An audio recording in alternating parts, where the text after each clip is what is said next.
हमारे पुरखे पूर्वजों को नमन, इस धरा को नमन। इसी के साथ इस जाजम को मेरा दोनों हाथ जोड़ के प्रणाम। जय जोहार। जय जोहार का नारा है, देश हमारा है। अरे जय जोहार का नारा है। देश हमारा है। साथियों, सोशल मीडिया के माध्यम से हम लोगों ने इस चिंतन शिविर का हमें पता चला था, और इस चिंतन शिविर में जो बिंदु रखे गए हैं, उन बिंदुओं में 2 बिंदुओं पे चर्चा करूंगा मैं। पहला बिंदु है जमीन। साथियों, जमीन बचाओ, कैसे बचेगी, उस पे हम लोगों को मनन करने की जरूरत है। आज हमारी जमीन कोई छीन रहा है, कोई कब्जा कर रहा है। हमें पता है हमारी जमीन पे कौन कब्जा कर रहा है, लेकिन हम चुप हैं। साथियों, हम कब तक चुप रहेंगे, कब तक सहन करेंगे? खूब सह लिया है, अब सहन करने वाले नहीं हैं। खुद के लिए बोलना पड़ेगा, आगे आना पड़ेगा, और हम जैसे युवा भाई लोगों को बताना पड़ेगा। अपने यहाँ राजस्थान में विंग्स बनी हुई है आदिवासी परिवार की, उनको बताना पड़ेगा। हमारे साथ अगर किसी प्रकार का शोषण हो रहा है, जमीनी तौर पे जमीन को लेके हमारे साथ अत्याचार हो रहा है, तो उस आदिवासी परिवार की विंग्स को बताना पड़ेगा, उनकी मदद लेनी पड़ेगी, तो ही हम बच पाएंगे। नहीं तो आप लोग मुगालदे में हो कि हमें बच के रहना है, हम आगे आएंगे तो मारे जाएंगे। अरे मारे गए तो हमारे महापुरुष भी हैं, हमारे पुरखों को भी मारा गया है, लेकिन अब हम चुप बैठने वाले नहीं हैं। खुद के लिए आगे आना पड़ेगा, खुद के लिए बोलना पड़ेगा। जिस प्रकार से अभी दादा बता रहे थे,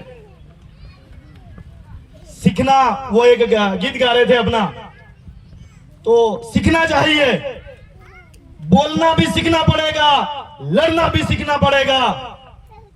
हमारे महापुरुष, हमारे पुरखे पूर्वज जिस प्रकार से हमारे अपने हक अधिकारों के लिए लड़े थे, ठीक उसी प्रकार ये आखिरी लेवल है हमारे समुदाय का।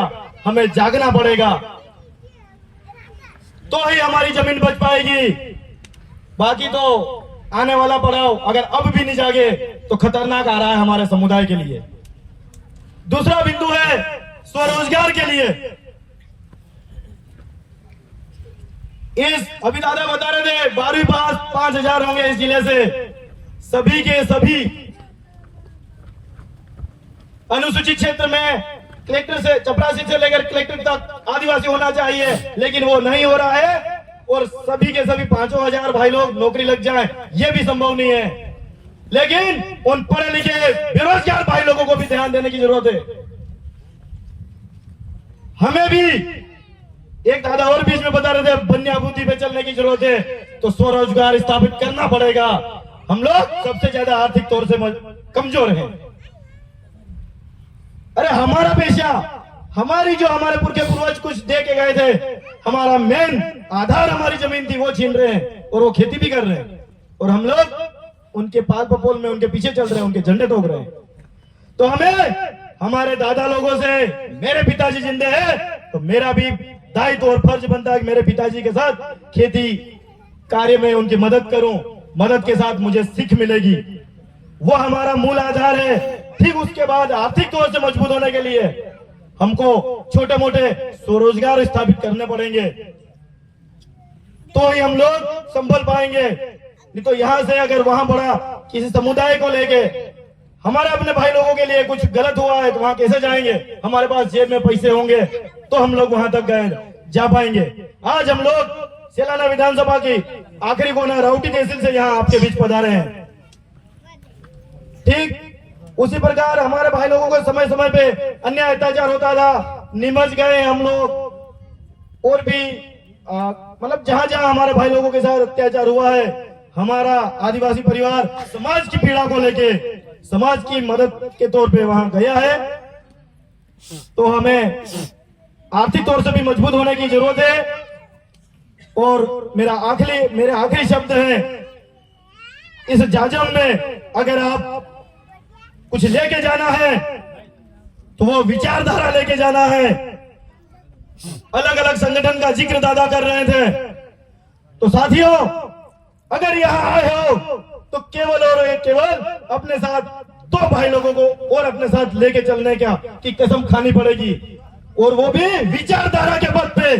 व्यक्तिवाद को बढ़ावा बिल्कुल नहीं देना है। व्यक्तिवाद को बढ़ावा दोगे तो विचारधारा खत्म, शून्य हो जाएगी। और चिट्ठी भी मिल गई है। बोलना तो बहुत कुछ है।